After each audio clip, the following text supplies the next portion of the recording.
Bienvenido, Pedro Donoso.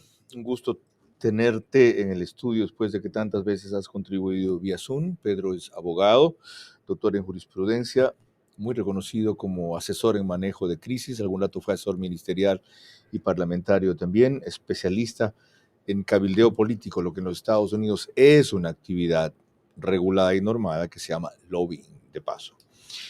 Ahí hay tres elementos que, dándoles una segunda lectura, Pedro, me llamaron la atención de Daniel Noboa. Él habla de jóvenes. Me da la impresión de que él piensa que solo en jóvenes está su base principal. Él habla de que ya lo hicimos, un poco sobrado, es decir, peanuts, facilito. Y él habla de mantener lo no confrontacional cuando ha empezado ya lo confrontacional, tiene un debate vis a vis y está siendo llevado o provocado a ese terreno. ¿Es correcto lo que en principio dijo, claro, fue la noche de la victoria, o debe modificar estas tres actitudes o percepciones? Buenas noches, Carlos, Irene, María Clara, gracias por la invitación. Todo lo que yo diga en esta entrevista es en clave de hipótesis, digamos. Es decir, lo primero que hay que hacer es una investigación profunda. Sé que esto no es lo que le gusta a la gente, sé que la gente quiere respuestas en un país en donde más quiere recetas, digamos, que conceptos, pero todo lo que diga, lo que yo pueda decir aquí es en clave de hipótesis, porque lo que más hace falta ahorita es una investigación cualitativa de lo que sucedió en el proceso eleccionario. Todos los procesos eleccionarios desmitifican cosas, ¿no es cierto? Y nacen nuevos mitos. Por ejemplo, este proceso eleccionario del 2023 desmitificó el 2021. Desmitificó que Herbas era solo TikTok y que Yacu Pérez era solo ambientalismo, por ejemplo, ¿no es cierto? Desmitificó eso. Y yo creo que están haciendo nuevos mitos alrededor, por ejemplo, de Daniel Noboa, ¿no? Es decir, yo no tengo acceso a una evidencia científica que diga que el voto de Noboa es un voto puramente joven. No tengo acceso, finalmente. No lo he visto, no lo he visto plausiblemente y creo que de una u otra manera eso es un discurso electoral, ¿no? Que le sirve finalmente a Noboa. Pero más allá de las narrativas, yo creo que es interesante la pregunta de a dónde tiene que regresar a ver Daniel Noboa. Yo creo que hay dos respuestas ahí. La primera es a un voto geográfico, es decir, tiene que regresar a ver a lo que consiguió o no consiguió, por ejemplo, en las provincias de la costa, ¿no? Es decir, el voto en la provincia de la costa de Daniel Noboa, sobre todo en las cuatro que forman parte de la pirámide del 70% del electorado, ¿no es cierto? El Oro, Los Ríos, Manabí, Guayas, su votación es bastante baja, ¿no? A diferencia finalmente del correísmo, que a pesar de haber ganado, pierde espacios en las provincias de la costa del correísmo. Eso es muy interesante también, ¿no? Por ejemplo, en Guayas, la Revolución Ciudadana en este 2023 obtiene 37,65, ¿no es cierto? En el 2021 obtuvo 41,83. Hay un retroceso, pero Daniel Noboa obtiene un 22,87, digamos. Es decir, geográficamente, ¿a dónde tiene que regresar a ver? Primero es a la costa. Después analiza finalmente cuál es la narrativa, etcétera, ¿no? Pero creo que tiene que haber un análisis más geográfico de su voto primero y después hablar de un voto etario, Bien, digamos. es una propuesta.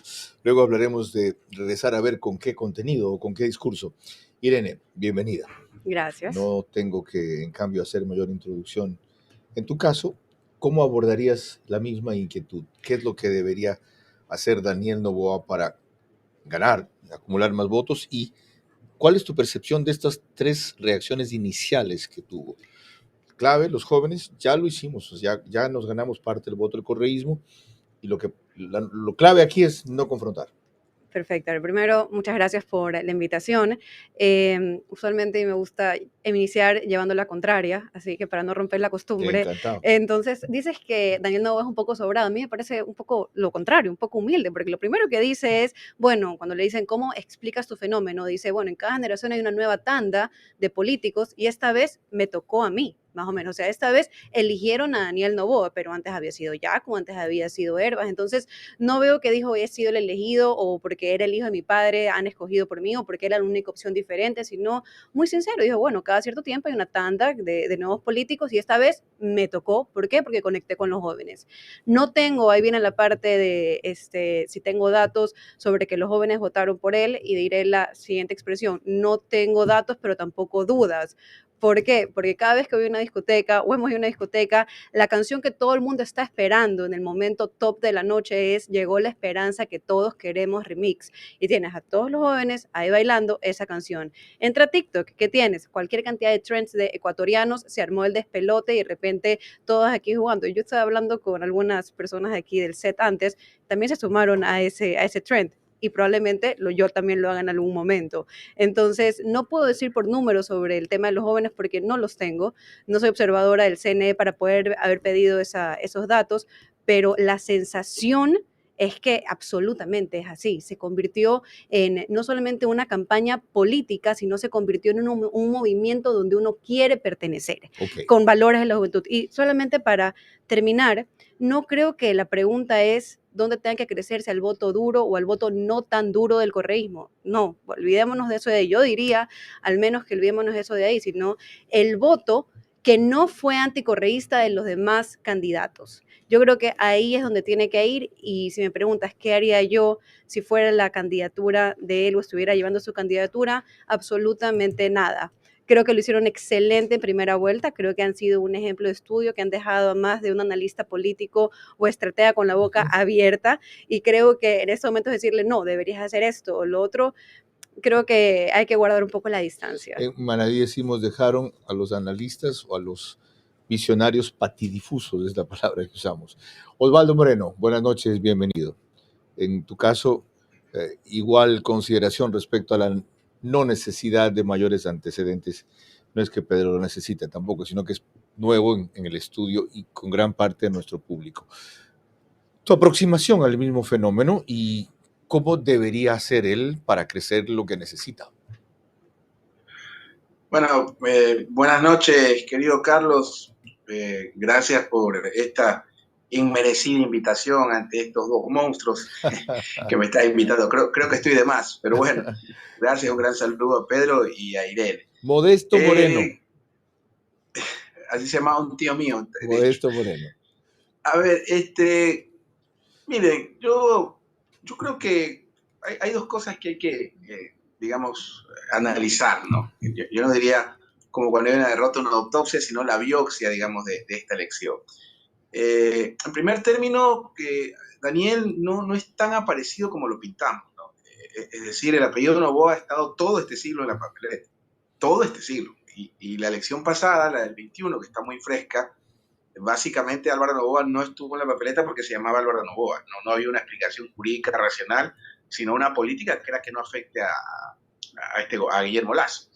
Entonces, digamos, hay una marca, hay un apellido que ha estado durante todo este siglo, que ya no es tan joven, que el siglo XXI llegaba para el primer cuarto de tiempo, que fue el apellido Noboa, en primera instancia. En segunda, coincido con ambos. Bueno, no dudo que en las discotecas de San Borondón, que debe ser la que me conoce, haya música. En San Borondón hay discotecas. Sigue, Osvaldo. Ya te están respondiendo acá, sigue. Bueno, no creo que sea una salsoteca en todo caso de Montesinaí, pero al margen, ¿no?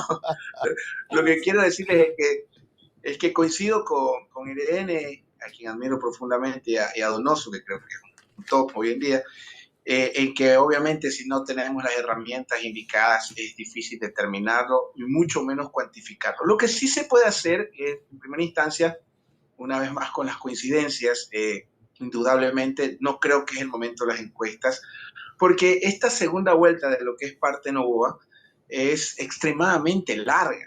2 meses con todo lo que ha pasado, con la montaña rusa que fue, con lo que acabamos de vivir, desde el magnicidio de Villavicencio, el debate, el cambio, o sea, es terrible. Entonces, en 2 meses creo que no es un momento lo cuantitativo. Coincido con Donoso, creo que es el momento lo cualitativo. Lo que pasa es que lo cualitativo es más denso, es más científico, y hay consultores que ni siquiera entienden la diferencia entre cualitativo y cuantitativo. En todo caso, creo que Daniel es una opción y está ahí. Exploremos un poco más en esa línea, antes de que les plantee mis objeciones y les haga nuevas averiguaciones. María Clara.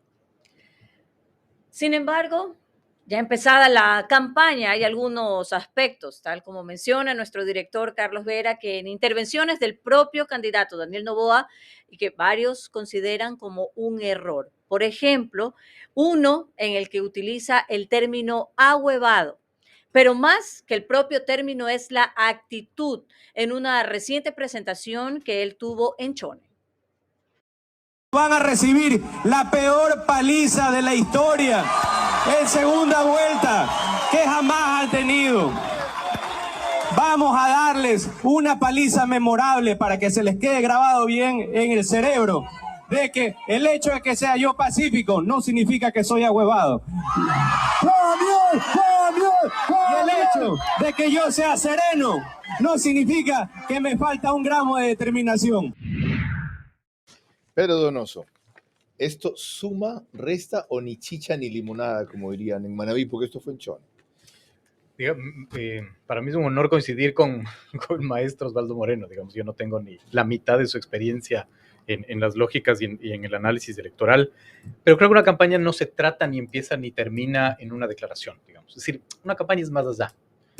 Cuando yo hablaba finalmente de lo cualitativo, hablaba de que hay que entender este fenómeno que lo acaba de plantear muy bien Osvaldo Moreno. Él dice, Novoa no es nada nuevo, pero si nosotros intentamos hacer un análisis de clivajes, ¿no es cierto? Lo que sucedió, evidentemente hay que poner la carta del contexto y el entorno. Es decir, para mí Daniel Noboa no estaría ahí si no hubiese habido el magnicidio tanto de Inteago como de Villavicencio, finalmente, ¿no? Es decir, creo que hay que analizar el contexto y el contexto tiene un peso. Pero más allá de eso, el clivaje de lo nuevo y lo viejo está presente en este proceso eleccionario. Y es evidente que Noboa no es algo nuevo, ¿no es cierto? Evidentemente para mí no es algo nuevo, para quizás nosotros no es algo nuevo, pero para el electorado representa la resignificación de ese concepto de algo nuevo. Ahí vienen los cualitativos para entender qué es esto nuevo que se está apelando finalmente. ¿Qué representa lo nuevo? No creo que un discurso en una tarima en Chone te cambia, te resta, te da, te pone, te quita. Creo que es, digamos, muy... Con la capacidad que tienen las redes sociales de multiplicar el efecto en el sentido que te dé la gana. De acuerdo, que horas después se olvida y viene un nuevo fenómeno, digamos, ¿no? Pero que va en la misma línea nutriendo aquello. Yo mencionaba al principio que la relación de positivos negativos entre uno y otro ha cambiado en estas 2 primeras semanas de campaña, que oficialmente no está. Totalmente. Y la maquinaria correísta, si algo sabe, es venir de atrás para adelante. Por supuesto que sí. Sin embargo, digamos, una declaración puede ser borrada por un acto o por un contexto o por un elector, ¿no es cierto? Porque hay que regresar a ver cuáles son los electores de este proceso eleccionario. Y después lo podemos Esa hablar es la al clave. respecto. ¿Cuáles Para mí son es y la clave. cómo son? Tú ya has ubicado dónde están, que es una cosa muy interesante. Antes de darle paso a una mujer, refirámonos a otra mujer como protagonista con una mujer como presentadora. Lavinia Balbonesi.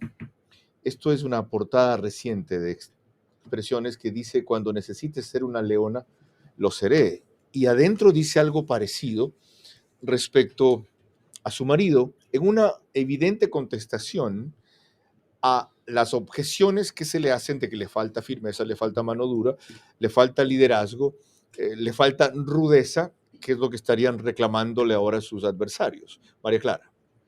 Y esto porque la mayoría de las personas han visto un mayor nivel de exposición pública precisamente de ella, de Lavinia Balbonesi, la esposa del candidato Daniel Noboa, como un acierto para aumentar el caudal de aceptación, no solo por su carisma, por su talento, por su belleza, sino que porque en el tiempo, al parecer, se proyectarán como una imagen de pareja que repartirá las labores, no solamente la presencia. De mi esposo creo que no pueden decir nada negativo, y más que la campaña sucia que nos están inventando, que son manotazos de ahogados, porque Daniel es muy buen candidato. En la primera vuelta la gente todavía tenía mucha desconfianza, la gente lo estaba subestimando. Creamos historia, porque lo que pasó a partir del debate es una cosa histórica en el país, de la misma manera que estamos en una reelección de 1 año y medio. Y yo creo que esta segunda vuelta va a ser igual. Tenemos, como te digo, suerte de que mi esposo no tiene rabo de paja, no hay nada que nos puedan verdaderamente atacar. Él va a hacer una campaña limpia, va a hacer una campaña nueva, y ahora, al tener tantos votantes jóvenes, los jóvenes buscan eso, los jóvenes no buscan la política de siempre, no buscan el conflicto, no buscan los ataques, ellos buscan soluciones, ellos quieren ver una política de renovación. Aquí también hay, Irene, una repetición de rol, el que tenía la esposa de Álvaro Noboa en su campaña, que era tan sobresaliente, sobre todo con su función de médico y gestión social. ¿Cuánto es factor o ha sido factor fundamental para el despegue de Daniel Noboa, no solo la presencia de su esposa, sino el contenido y la actitud? No, determinante. Determinante. Determinante. Realmente ellos están a punto de convertirse en los Clinton ecuatorianos. O sea, estamos entrando ya. Y ¿por qué es interesante? Y esto aquí no es que es banal, porque Luisa ya no tiene que competir contra Daniel Noboa. Tiene que competir también contra Lavinia, en este caso, o tiene que competir con ellos como pareja, incluso. Lavinia fue un fenómeno que a mí realmente en esto aquí puedo decirlo, me declaro fan absoluta, cómo la fueron construyendo a ella, cómo la empezaron, por ejemplo, a vestir de blanco para que haga una especie de recordatorio de lo que alguna vez fue Anabela, vestirla exactamente igual, personificarla exactamente igual, que tuviera los gestos más o menos similares, para que un personaje tan querido en el Ecuador, que estuvo acompañando a Álvaro Novoa durante toda su trayectoria, sea como un recuerdo de, se va a escribir la historia de los Novoa que nunca le dimos chance. Y sí quisiera decir dos cositas más sobre esto de aquí, sobre lo que dijo Osvaldo, sobre que Álvaro Novoa ha estado en la papeleta todo este tiempo. Claro, no solo ha estado en la papeleta todo este tiempo, ha estado en nuestros celulares y en los memes todo este tiempo. No es solamente el candidato, sino que se convirtió en un aspecto trascendental en nuestra cultura ecuatoriana. O sea, en el momento de él luchando contra el huracán, de empezando la carrera, de luchando contra el COVID, entonces se convirtió en una especie de digamos, también una forma de idioma entre los ecuatorianos, entonces no era algo ajeno, no solo estuvo en la papeleta, estuvo en nuestro día a día y lo que hablábamos. Es un símbolo de simpatía y de nostalgia, Por las dos supuesto, cosas. entonces no hay nada mejor, creo yo, uno de los mejores o uno de los videos más vistos en TikTok es cuando empieza diciendo, mi padre empezó esta carrera y él está corriendo en una máquina para correr y él después sale trotando con la juventud y dice, y yo la voy a terminar, por favor, o sea, no es el lector, no es la papeleta, es la importancia que él tuvo Lo que en acabas de nuestro día a describir día. enseña otra cosa. Ahí tú hablaste de cómo la fueron construyendo. No, es que fue una Significa que ahí hay construcción. una campaña muy técnica, muy científica, muy estudiada. Los aciertos no son casuales. Y Sí. por eso, en cuestión de los errores, porque si estamos hablando aquí, empezamos con los errores.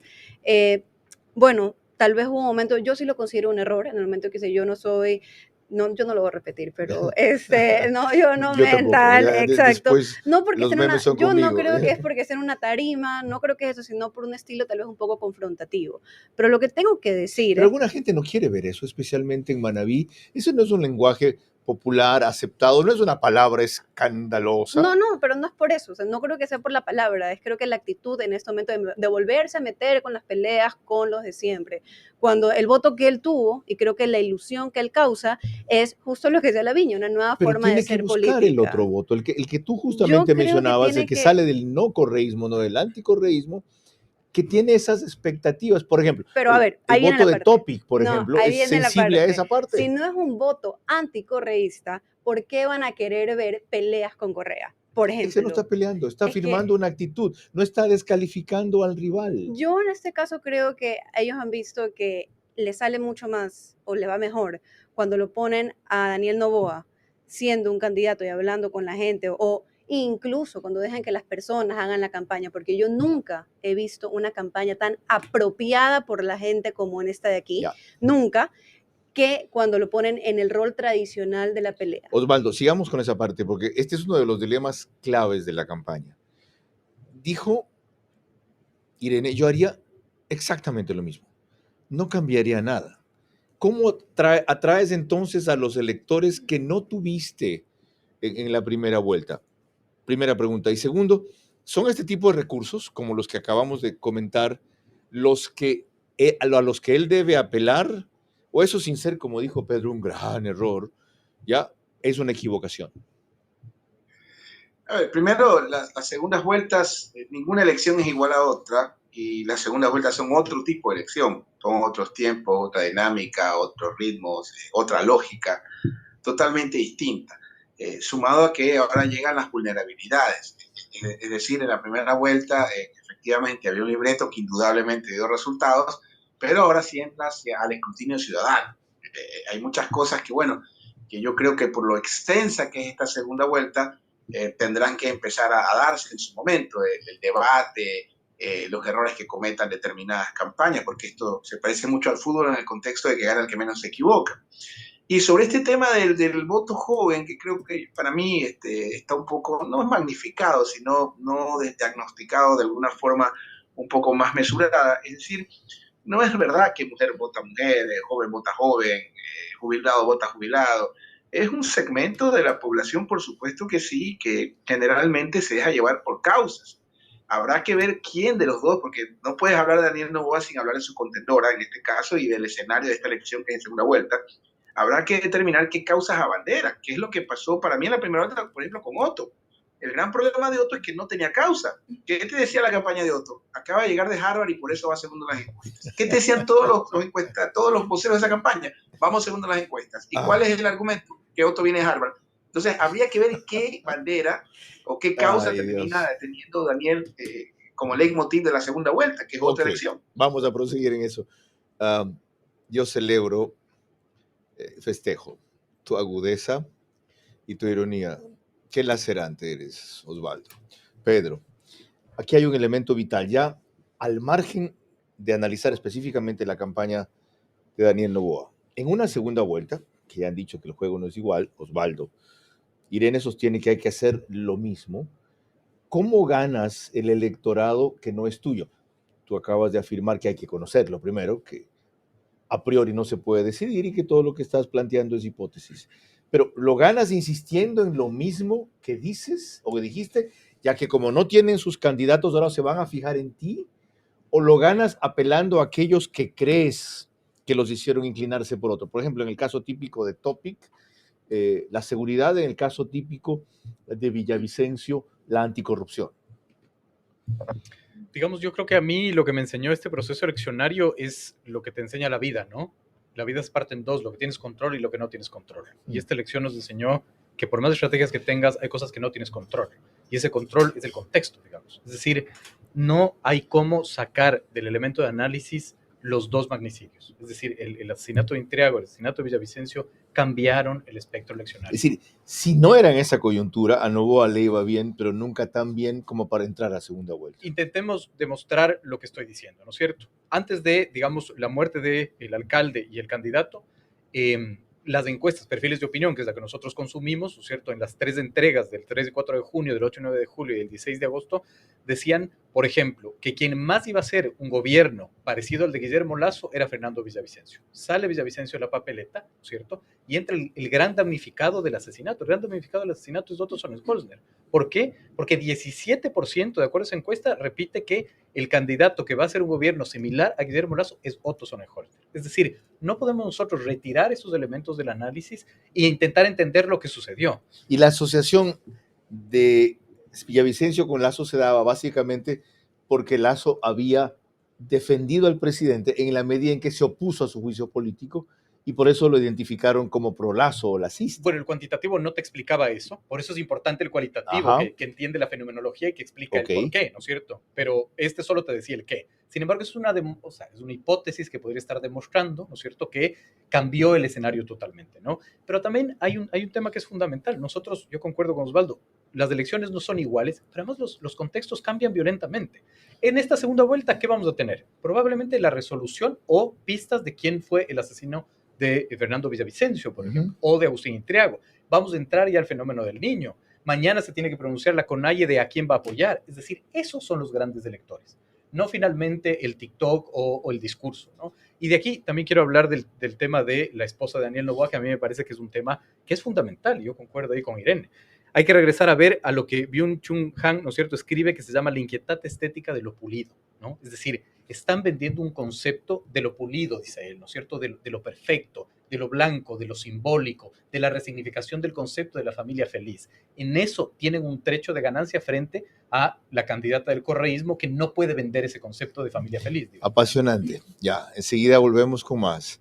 Espero que esté siendo muy enriquecedor y revelador para ustedes esta primera aproximación al fenómeno, porque la siguiente será de lo que aquí ya se ha sugerido. Cuando tengamos mayores elementos de juicio, exploraremos, no en el contexto, no solo en el acierto de la campaña, sino en el tipo de elector que emergió o se reveló en esta elección, para tratar de entender mejor por qué votó así y luego qué debería hacerse para que vote de otra manera. María Clara. Hoy estamos tratando el tema ¿cómo captaría más votos Daniel Noboa? Quédese con nosotros. La segunda vuelta es lo más parecido al segundo tiempo del mismo partido. Ganar el primero solo te da ventaja para ganar el segundo, pero no te lo asegura. La gran diferencia es que en política el primer tiempo es contra varios rivales y el segundo ante uno solo. Vera a un elemento más de lo que ha sido la actitud de Daniel Noboa en esta segunda vuelta, para partiendo de ello seguir analizando sus perspectivas. A veces esas coaliciones a mí me suenan a amarre y la verdad que en este momento no. Una cosa es una conversación política, otra cosa es una trinca. Hay una alianza importantísima que es la que más llevamos conversando en este tiempo, que es la alianza con el pueblo. Aquí hay dos lecturas. La una, la celebración, porque todo acuerdo, negociación o pacto es entendido como eso, despectivamente. ¿Ya? Amarre o trinca. Y ese es un término de paso muy acumulado de otra época electoral que acuñó mucho su padre. Y la otra, mal visto, porque hay una resistencia a negociar, que es lo que él le tocará hacer ahora con algunos sectores o liderazgos y después para poder gobernar. ¿Cómo lo interpretas tú? A ver, yo creo que en ese momento, por lo que él había sido elegido, es por ser el candidato tal vez más apolítico de todos hasta ese instante. Entonces, decir de una, sí, vamos a hacer alianzas, y hubiera sido enterrar las razones lo mismo por de siempre, se volvió a exacto, repetir la historia. correcto. Entonces, en ese momento tenía que desenmarcarse. Sin embargo, lo que sí hemos visto es que, por ejemplo, cuando Ruptura 25 saca todas sus condiciones para poder darle el apoyo a Daniel Noboa y los pone en términos absolutamente políticos, vuelve a utilizar el término de mafia y que jamás pactaremos y demás, y empieza a poner punto 1, 2, 3, 4, 5, Daniel Noboa responde también como un comunicado con los puntos 1, 2, 3, 4, 5, sin entrar a las mafias, que las no mafias, lo uno, lo otro. Entonces, yo cuando hablo acerca de las cosas que yo no cambiaría de Daniel Noboa es justamente eso, es mantener ese estilo, pero no significa que, a ver, creo que ya la ruta para el éxito para él está trazado, de alguna forma. De eso no significa que tiene que dejar de hablar de propuestas, porque eso es justamente lo que lo lleva a él a estar donde está, número uno. Y lo más importante para mí es es fácil decirlo, pero más difícil hacerlo, es no cometer errores, o sea, no dar papaya, no cometer errores. Y yo sí he visto que en las últimas semanas han habido alguno de esos. Enseguida vamos a pedirte que menciones varios, pero antes, Osvaldo Moreno, ese tipo de mantenerse en el discurso, su línea, su estrategia, le atrae los votos que necesita para que el margen que ahora se cree o se dice que tiene sea mayor, sea seguro. ¿Y de dónde vendrían esos votos? ¿Cuántos de los indecisos? ¿Cuántos, no me refiero a numéricamente, desde luego, no de Otto, cuántos de Topic? Porque yo doy por hecho que si alguna parte van los votos de Villavicencio o de Cristian Zurita, son o a Noboa o al nulo. A ver, hay dos hechos aquí sumamente interesantes y que Irene los acaba de decir acertadamente, que es precisamente esa posición que toma Daniel Noboa en la primera vuelta, justamente con este tema de las mafias, digamos, si usted se da cuenta, a partir del magnicidio de Villavicencio, que paréntesis al tema del análisis electoral, creo que marca un punto de inflexión macabro en nuestro país, que ojalá no sea el punto de no retorno a algo espantoso, porque estamos viviendo una peor versión de Colombia y México en un país de este tamaño, pues, ¿no? Entonces, a partir de que fallece Villavicencio, que marca el punto de inflexión, me da la impresión de que algunos candidatos se deschavetaron. Ya salían a los medios a decir de que ellos tenían pruebas, casi faltaba decir que tenían pruebas de que el Chapo Guzmán y el correísmo se reunían en Palacio Carondelet a hacer la ouija para hablar con Escobar y planear todo lo que hoy estábamos pasando. Entonces, creo que esa actitud de Daniel Noboa, de no hablar de ovnis, de narcos y cosas así, que era, digamos, el mensaje medular del anticorreísmo radical, es lo que de alguna forma lo puso en la segunda vuelta, adicional a una infinidad de factores, ¿no? Porque si ustedes se ponen a analizar el mensaje que él planteó, nunca, y esto sí hay que recalcarlo, en tiempos tan complicados para la política, yo creo que él fue un caballero. En la primera vuelta no se refirió en términos, digamos, de conjeturas o de acusaciones, que es lo que al final me da la impresión de que Topic perdió la cabeza, Otto perdió la cabeza, o sea, trataron de captar el voto, digamos, del anticorreísmo radical de una manera ya que era demasiado forzada, cambiando una actitud totalmente, y efectivamente había un voto blando, porque, a ver, los grandes resultados electorales generan capital político, pero ningún líder político tiene capacidad de endoso por un resultado político. Eso no existe. O sea, no sería de sorprenderse que eventualmente un voto de Villavicencio termine votando por Luisa González por alguna razón en particular. Entonces creo que es importante analizar esa primera vuelta de Daniel Noboa, que obviamente tendrá que verla de otra forma ya en esta segunda vuelta, de acuerdo a cómo se presenten los En acontecimientos. el próximo bloque veremos la forma en que Jan Topic endosa su votación sin decir voten por tal, y la forma en que inicialmente lo hizo Cristian Zurita sin decir lo mismo también. Pero tratando esto, Pedro, no tengo todavía una respuesta sobre qué hacer para captar esos votos que necesita Daniel Noboa, o simplemente, por lo que acaban de mencionar aquí, lo que hagan no va a servir y esos irán a donde les dé la gana ir, que según la tesis de Irene, si persiste en su misma línea, será finalmente lo que los atraiga. Yo creo que se necesita primero tener una lectura profunda, ¿no es cierto?, del contexto para ver cómo eso lo traduces en votos. Es decir, no es tan automático, no es que si te pintas de rosado vas a tener los votos, no funciona así. Así es. ¿Cómo yo administro el contexto, no? Algo que lo acaba de decir, digamos, Osvaldo, ninguna candidatura entendió que los magnicidios debían haber sido administrados como crisis aparte de un cuarto de guerra. Ninguna candidatura lo entendió. No sé si Noboa lo entendió, ¿no es cierto? Pero lo que dice Osvaldo es cierto. Es decir, Topic se volvió loco, Sonnenholzner se volvió loco. Es decir, no administraron una crisis dentro de un cuarto de guerra. Una célula de crisis dentro de un cuarto de guerra. Ahora, ¿cómo de una u otra manera yo puedo resignificar estos conceptos? Yo, candidato, digamos, Noboa, ¿no es cierto?, resignifico estos conceptos. Esa es la gran pregunta. Es decir, ¿cómo yo logro posicionar, que para mí es el clivaje que logró imponerse, lo nuevo versus lo viejo? Es decir, ¿cómo yo puedo decir yo soy lo nuevo sin ser lo nuevo? ¿No? Yo creo que ese fue el resultado adecuado. Planteo el clivaje de lo viejo versus lo nuevo, mientras el correísmo está intentando pelear lo viejo de lo viejo, yo me intento posicionar como lo nuevo. Pero ese mensaje, en el caso de Daniel Noboa, no dio ya sus resultados y por lo tanto repetirlo no va a hacerlo crecer significativamente más de lo que ya creció. Es que no es mensaje, es de identidad, que es distinto, ¿no? Es decir, yo estoy vendiendo una lógica de concepto identitario. O sea, corre el peligro de desposicionarse de lo que es, si quiere, ok. Absolutamente. Instante, lo que fue hoy día la presencia de Daniel Noboa en Machala. Y veamos si esto tiene alguna significación o relación en cuanto a lo masivo con voto, o simplemente es una adhesión multitudinaria como se ve allí. Ahí la distinguen ustedes. Vamos ahora a la fotografía para que vean la magnitud de esa concentración. Pongamos la foto. Ok, Machala, hoy día. Los errores que tú dices que está cometiendo Daniel Noboa, varios. A ver, yo creo que los errores principales que ha cometido en estos últimos momentos han sido ciertas declaraciones, no contra políticos, por ejemplo, sino, por ejemplo, cuando Daniel Noboa salió diciendo que el tema de los bonos que se le van a dar a las mujeres se los tienen que dar en bonos y no en plata, porque significaría después que esa plata la pueden utilizar para seguir teniendo hijos. Eso es un insulto directamente a la ciudadanía y a las personas que pueden votar por ella, por ejemplo.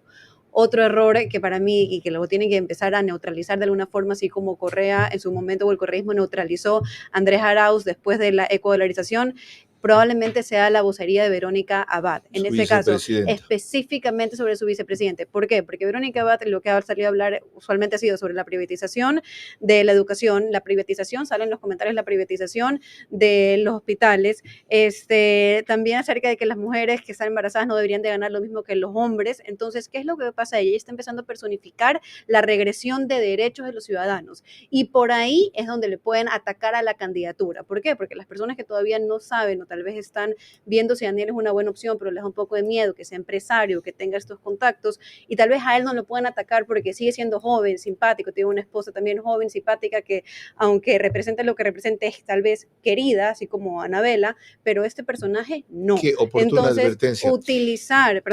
Ella se está poniendo como el punto, digamos, el monstruo, de alguna forma, que el correísmo puede utilizar para implementar la narrativa de que con ellos y con esta candidatura vamos a regresar en cuestión de redes. Ya Daniel Noboa le puso un tente quieto.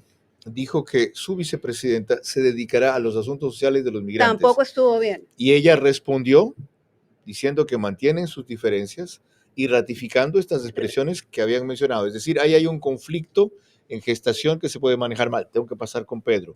Errores que ha cometido Daniel Noboa. Digamos, yo sí, me sumo a lo que dice Irene. Sin embargo, yo soy más analista de contexto que análisis de los mensajes. Es decir, la comunicación es lo menos importante de lo más importante en una campaña. Una campaña se gana con política, no se gana con comunicación, ¿no? Y yo creo que uno de los errores quizás puede ser el no continuar estirando, ¿no es cierto?, el concepto de la inseguridad. No estamos entendiendo cómo la violencia ha cambiado el mapa de este país. No estamos entendiendo aún. Hay provincias de la costa, esto publicaba Ecoavisa hace 4 semanas, hay provincias de la costa en donde las aseguradoras nos llegan porque no quieren asegurar los bienes de la gente. El gerente de una red de cooperativa y crédito decía que el microcrédito se empieza, digamos, a tener un golpe porque la gente empieza a pagar a los Es un error vaculadores. abandonar totalmente el tema. Es estirar el tema de la violencia como un concepto integral. Es decir, no me venga a decir que me van a dejar de asaltar, venga a decirme cómo hago para poder asegurar mi maquinaria, cómo hago finalmente para que los suicidios no sean superiores a las muertes violentas en Quito. Es estirar el concepto, algo que no logró Topic porque él estableció una monotemática, una forma monotemática de hablar de la inseguridad. Correcto, y se quedó solo en la fase represiva. Osvaldo, si se pudiera poner un valor a lo que están aquí diciendo a cambio de nada, nuestros invitados, eso no tiene precio. ¿Cuál sería tu aporte respecto a los errores que está cometiendo? ¿Puede cometer Daniel Noboa si hasta ahora no ha registrado ninguno? Yo creo que más que errores, creo que son sus vulnerabilidades, ¿no? La primera, lo joven que es. Entiendo que ahorita hay una pasión y digamos, un entusiasmo con el tema de los jóvenes, el voto joven, la renovación, pero cuidado, un Lazo 3.0 o un Nieto de Lazo. Yo creo que si las ideas, o sea, si sale otro jugador libre, digamos, o algo así, dentro de un gobierno, o si gobierno parecido a Lazo, ya es la desintegración del país. Ya conversemos con Petro para volver a la guerra en Colombia. O sea, entonces yo creo que una vulnerabilidad es que tiene que proyectarse precisamente porque no es la versión joven de Lazo. Ojo con ese tema. Eso para mí es una amenaza de existencia para la nación. Segundo, dentro de las vulnerabilidades, él tiene unos juicios, no un juicio, juicios bastante densos con su ex esposa. Sí, bastante denso, y lo vi dar unas declaraciones bastante que no me parecía que se ventilen, por ejemplo, ¿no? Tercero, entiendo que es ciudadano norteamericano, nacido en Miami, pues, ¿no? Entonces yo le pediría que renuncie a la ciudadanía americana antes de posesionarse, aunque la ley no lo exige. Entonces hay ciertas vulnerabilidades que obviamente dentro de la ley, si caer en campaña sucia, podría él estar eventualmente, digamos, siendo cuestionado. Porque el que se mete a estas cosas, y esto es importante, Carlos, y a toda la audiencia, el que se mete a política como contratista, como candidato, como cualquier cosa, tiene que entender que está sujeto bajo el escrutinio público. Y finalmente, no hay aparato, no hay aparato, en eso se parece mucho a Lazo, no hay un partido como tal, con cuadros, nunca hubo. Lo que había es que había un par de fundaciones financiadas, digamos, para estudiar, que eso no es ilegal, pero no había pues, un partido, un brazo político. ¿Qué es lo que logró establecer César Monge? Le costó la vida, literalmente, y su ausencia creo que se notó porque el partido se fumó, se lo llevó, digamos, la ausencia de César. Entonces no hay pues, una estructura política, lo que hay es un espacio corporativo que hace política con Daniel Noboa. Entonces, eso yo creo que más que sus errores son las vulnerabilidades que podría tener en esta segunda vuelta, y si es que la sabe aprovechar el rival, o si finalmente terminan cayendo por su propio peso. Mil gracias. Les voy a hacer una propuesta sorpresiva, esperando que me la acepten, que ya antes lo repetimos, creo, contigo. En un mes sería formidable reunirnos a evaluar cómo ha avanzado, progresado o evolucionado lo que ustedes han dicho esta noche, exactamente 2 semanas antes del debate. Procedemos entonces con el rito final de María Clara Trivi. Bien, ahora las preguntas para nuestros invitados de esta noche. Vamos a comenzar con Osvaldo Moreno, recordándoles a todos que las respuestas tienen que ser en términos de sí o no. La primera para usted, Osvaldo. ¿Ha demostrado hasta ahora Daniel Noboa comprender la diferencia entre ganar en una provincia como Santa Elena para asambleísta y ganar a nivel nacional para presidente, sí o no? Sí. La segunda. Involucrar con medida al padre de Daniel Noboa en la segunda vuelta para lograr su apoyo, ¿lo favorece más, sí o no? No, que siga Alvarito Tolesta. Muchísimas gracias. Ahora las preguntas para Irene Vélez. La primera para usted, Irene. ¿La campaña de Luisa González frente al candidato Daniel Noboa está cuesta arriba a pesar del voto duro del correísmo, sí o no? Sí. La segunda y última, el rol de la esposa de Daniel Noboa, Lavinia Balbonesi, en la segunda vuelta, ¿afectará el voto de la mujer, sí o no? No sé cómo afectará, si positivo o negativo. Si es positivo, sí. Las preguntas para Pedro Donoso. La primera, ¿el votante de la Sierra sigue demostrando en general ser muy distinto al de la costa, sí o no? Sí. La segunda y última, la capital ya votó una vez para favorecer a un multimillonario que además era banquero. ¿Repetiría lo mismo para votar por un multimillonario que es empresario hoy en día, sí o no? Esta es la parte más difícil de la entrevista. Sí. Muchas gracias. Carlos. Mil gracias a todos ustedes por acompañarnos una hora y a ustedes por seguirnos desde allá con una serie de inquietudes, preguntas, reclamos, sugerencias, apoyos, críticas que esperamos evacuar en un mes cuando nos volvamos a reunir. Cierro solamente reiterando la idea que María Clara Triviño ha expuesto a lo largo del programa. La segunda vuelta es como el segundo tiempo de un partido, en este caso del fútbol, que analizaremos mañana. Te paso 22 horas. Ecuador, Argentina juegan a las 7 de la noche de aquí. Con una gran diferencia que hay que saber entender, para lo cual nuestros invitados han aportado muchos elementos de juicio. El segundo tiempo no se juega contra múltiples rivales, sino contra uno solo. Y esta vez, con enorme experiencia política. María Clara. El día de mañana, a las 22 horas en vivo, tal como lo recordó nuestro director Carlos Vera, estaremos analizando un partido más de clasificación de la selección ecuatoriana al Mundial 2026, Estados Unidos, Canadá y México. Gracias por su gentil compañía. Hasta mañana.